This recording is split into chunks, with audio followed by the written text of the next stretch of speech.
Être de gauche dans la France de Retailleau, c'est parfois un peu décourageant, mais ça pourrait être pire, comme par exemple être militant dans une pétromonarchie alliée aux États-Unis et principal diffuseur du wahhabisme, un des courants les plus conservateurs de l'islam sunnite.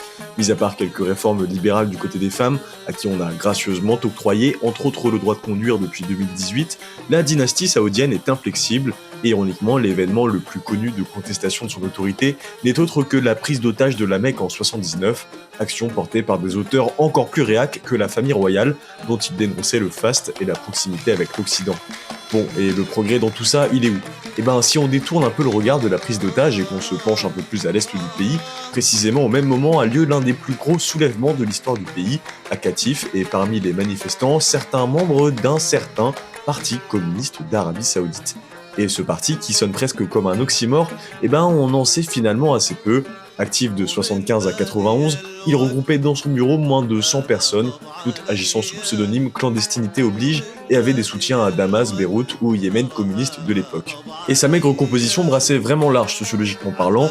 Par exemple, son fondateur et secrétaire général, Mahdi Habib, pseudonyme de Mustapha Wahba, était cadre à Aramco, l'immense compagnie pétrolière saoudienne, avant d'être brièvement nommé vice-ministre des Finances auprès du prince Talal, prince tellement progressiste pour le pays qu'il fut surnommé le prince rouge et destitué au bout d'un an après avoir proposé une constitution.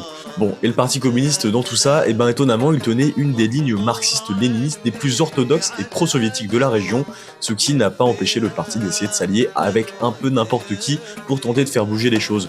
Tantôt la petite bourgeoisie pour la montée contre la grande bourgeoisie dirigeante, tantôt la bourgeoisie comprador dans l'espoir qu'elle noue des alliances avec l'URSS, et enfin avec certaines orgas islamistes chiites par exemple, plus efficaces pour faire bouger cette frange de la population saoudienne opprimée.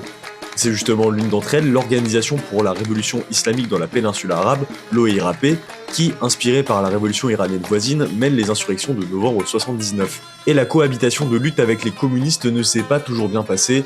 L'OIRAP dira même que les communistes n'avaient quitté leurs salles fermées et leurs bureaux de l'Aramco qu'après que les islamistes et les masses soient descendus dans la rue. C'est précisément ce qui peut paraître un peu troublant en Arabie Saoudite. Certains courants islamistes, chiites comme sunnites, y ont un rôle progressiste en critiquant l'assujettissement de la religion comme outil de domination par le pouvoir, la ligne pro-Occident de ce dernier et sa corruption, tout en réclamant une constitution et un état de droit. C'est ce qu'on appelle la Sawa, l'éveil islamique, et c'est l'un des mouvements sociaux les plus importants de l'histoire saoudienne. Et fun fact, l'une des organes majeurs de la Sawa n'est nul autre que les bien connus frères musulmans. Donc après tout, c'est peut-être leurs aspirations démocratiques qui inquiètent tant notre cher ministre de l'Intérieur.